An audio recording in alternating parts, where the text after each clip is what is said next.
team, and I have a part to play, very distinctive part. So, but it doesn't offer me the full range of what I can do musically. So. Now to some sad news tonight about a member of the band that had us grooving for decades. The founder of Earth, Wind & Fire, Maurice White, has passed away. White was forced to stop touring with the band after developing Parkinson's disease.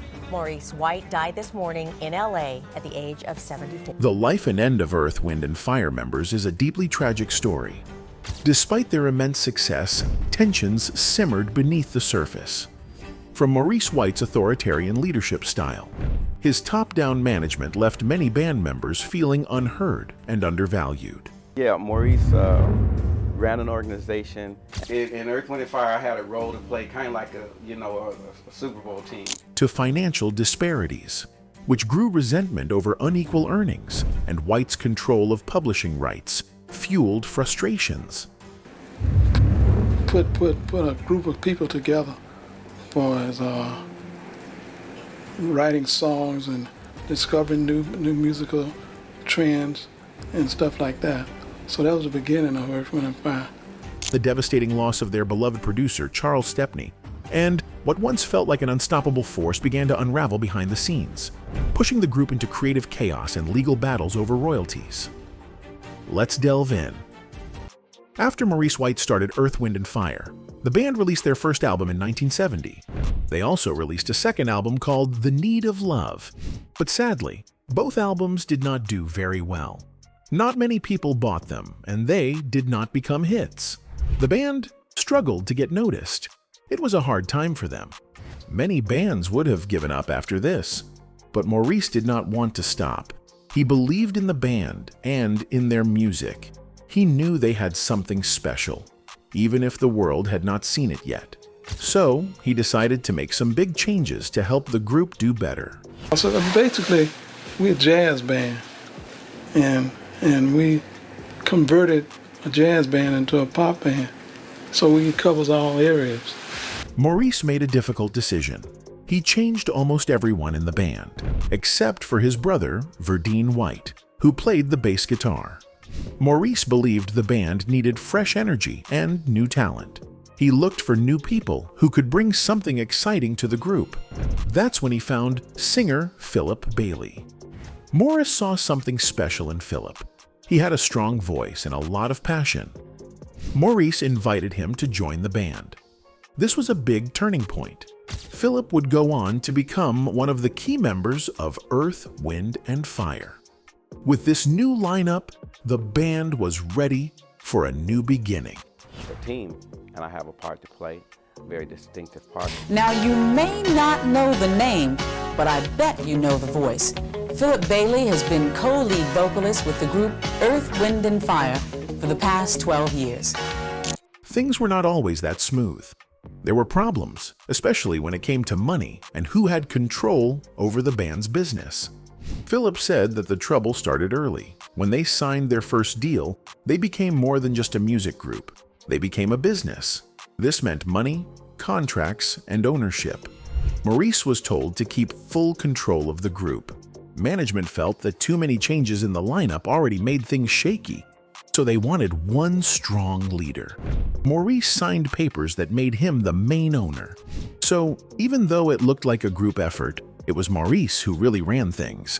Instead of everyone sharing the money equally, Earth, Wind & Fire was set up like a regular job.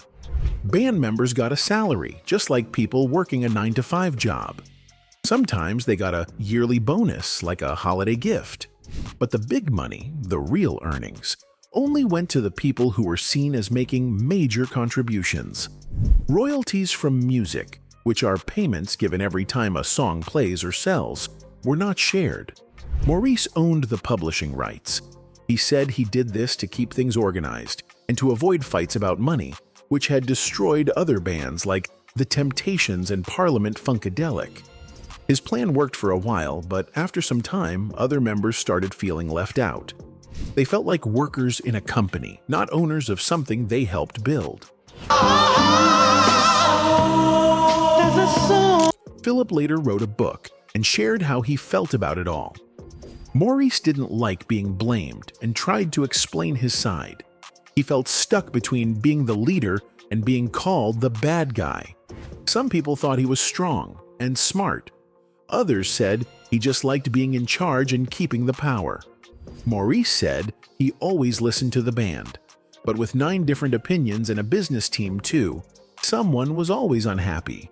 One person would say, "Let's do the Tonight Show," while another would say, "Skip it." Someone would want to spend money on adding strings to a song, and another would say it's a waste. Touring was another problem.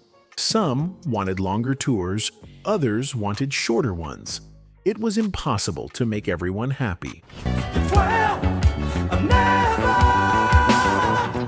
But Philip still didn't think Maurice was being fair. He believed Maurice used his own Arc record label to make deals that only helped himself. The rest of the band didn't see any of that money. They weren't asked what they thought, and they didn't get a share of the profits.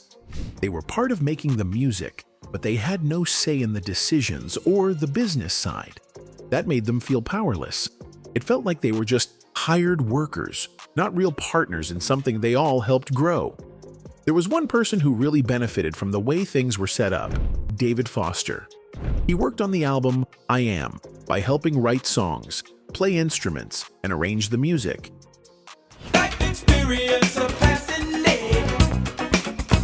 On top of that, he was given a title called Associate Producer.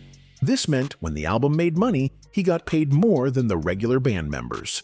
David was smart and talented, but the way things were handled made the rest of the band feel unimportant.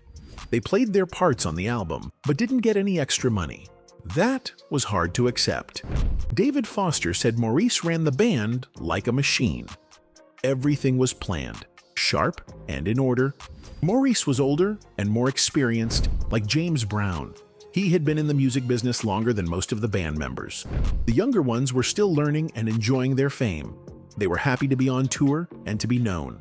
But as time went on and the band became more famous, people started to notice how the money was being split and who was making the big decisions. That's when feelings of unfairness started growing. Charles Stepney, a producer and arranger who worked closely with the band, was one of the first to speak up. When the album That's the Way of the World became a big hit,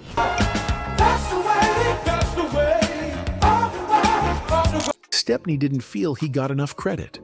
Earlier, when they made Open Our Eyes, Lord, open our eyes, Maurice and a record company man named Joe Wessiert were named top producers.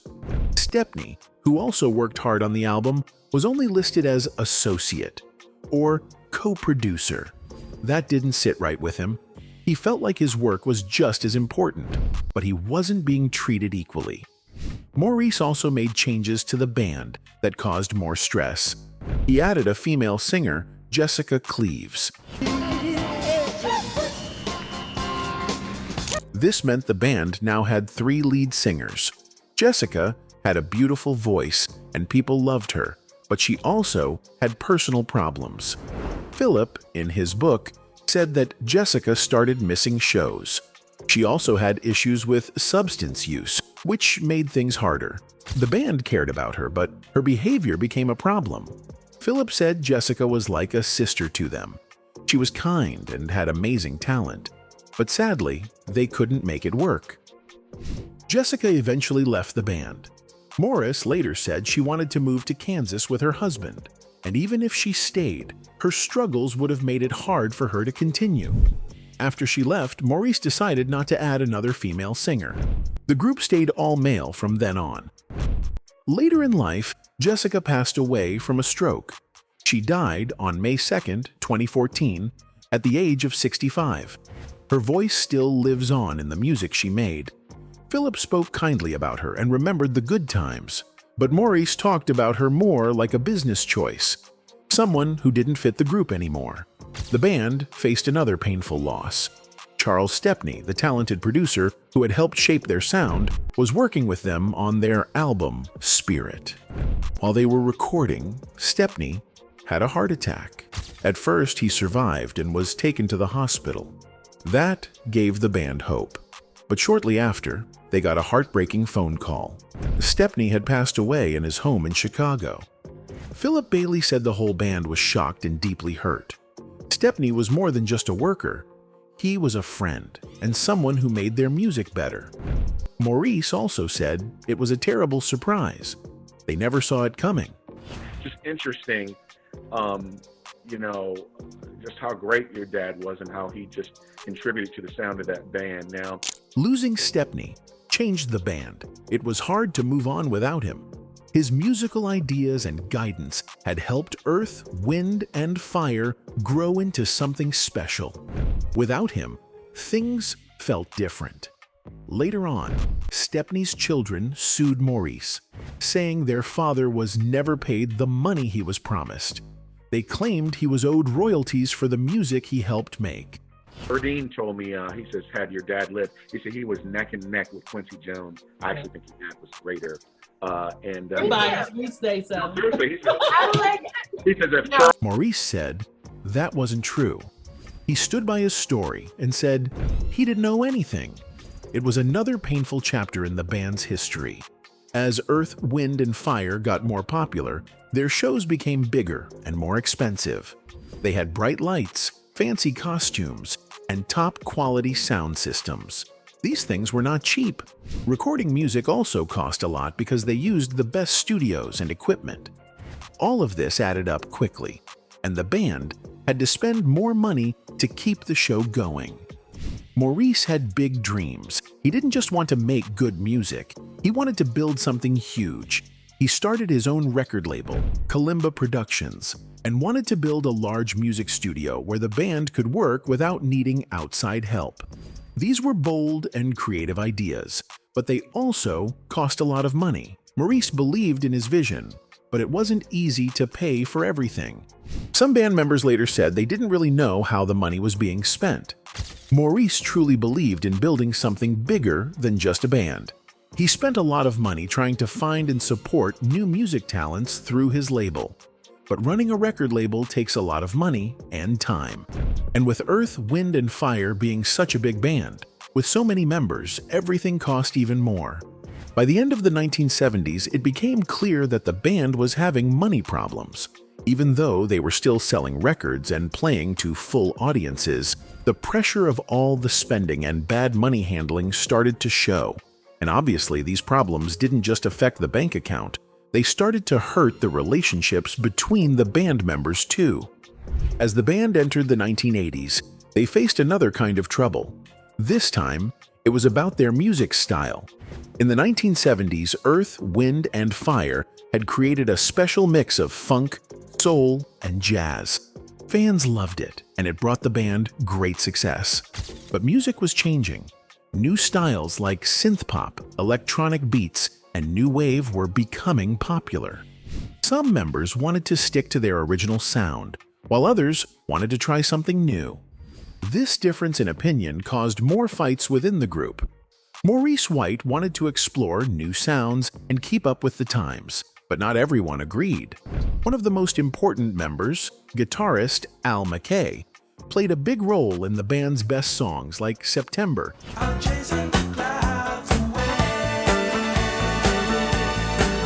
and Sing a Song. But Al was getting unhappy. He thought Maurice White was keeping more money for himself and not giving enough to the rest of the band. Tensions grew.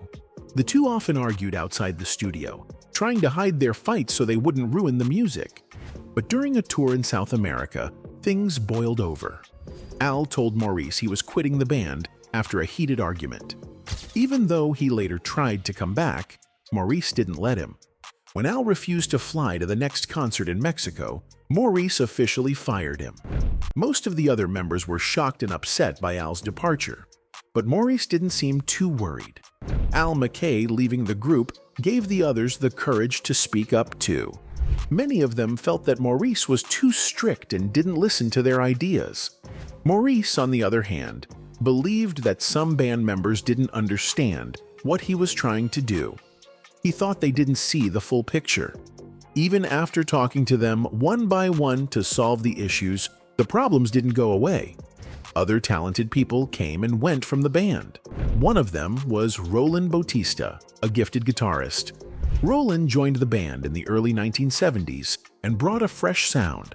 His guitar skills helped shape famous songs like That's the Way of the World and Shining Star. He played an important part in their success. Sadly, Roland died in 2012 at the age of 60. Many fans, friends, and family were deeply saddened by his passing. Another key member was Fred White, Maurice's younger brother. Fred was an amazing drummer. His beats gave Earth, Wind, and Fire their special groove and energy. He joined the band when he was still young and quickly became a central figure. His rhythms brought their songs to life and made people want to dance. Fred passed away on January 1st, 2023, at the age of 67. The cause of his death wasn't shared, but fans around the world mourned him. His music still lives on and continues to inspire many. Maurice had strong feelings about disco music. He didn't like it very much. To him, disco was too simple and too repetitive. He felt it didn't have enough musical creativity. But in the late 1970s, disco became very popular. If you wanted to stay on top in the music business, you had to adapt. Earth, Wind, and Fire wasn't a disco band, but they didn't want to be left behind. This led to one of their biggest hits, Boogie Wonderland. Originally, Maurice had made the song for another group, but at some point, Earth, Wind, and Fire decided to keep it. Not everyone in the band liked the idea. Maurice and Al McKay didn't want to just copy what other disco songs were doing. They wanted to make something better and different. They added many exciting sounds, strong horn sections, big drums, fancy keyboard sounds, and even soft triangle notes. They mixed styles like bossa nova and samba with disco to create something special. The result was a song that sounded like a celebration, but also had a deeper meaning. Boogie Wonderland wasn't just about dancing and having fun. The lyrics showed how people tried to escape their pain by partying, but their problems didn't really go away. The music was full of energy, but the words had emotion too. When Philip Bailey sang in his high voice and the violins played strongly, the song felt powerful and emotional. It was more than just a dance song. It was a story. The song became a big hit and helped the album I Am become multi-platinum. Maurice was even nominated for Producer of the Year. But he was right about one thing. Disco didn't last. After a while, people got tired of it, and the music world changed again. Many artists who went all in on disco had a hard time staying popular afterward. For Earth, Wind, and Fire, this was another turning point. The band was tired. They had been through a lot: money problems, arguments, changes in music, and personal losses. By the mid-1980s, they decided to take a break. The pressure had built up too much. Even though Earth, Wind, and Fire faced many struggles, their legacy is strong. Their music still touches hearts, and their message of love, unity, and joy continues to shine. Behind the smiles and sparkling stage shows, they were just people with dreams, problems, and feelings. And their story shows that even the greatest bands have tough times. Maurice started feeling unhappy with the band's sound. He felt like their music was stuck and not moving forward. He wanted to try something new, something different. But he felt like he could not express himself the way he wanted. It was like a dam was blocking all of his creative thoughts. He shared in his book that it felt like something heavy was stopping his ideas from flowing. He started thinking about doing solo work, making music on his own. He wanted to find his voice outside the group. This feeling grew stronger over time. In 1983, Earth, Wind, and Fire released an album called Electric Universe. Sadly, it did not do well. Sales were low and fans did not seem as excited. Their concerts also started to lose their spark. The energy they used to have was gone. People who once loved their music were not showing up like before. Maurice could feel the change. The studio no longer felt like a happy place. It was full of frustration and stress.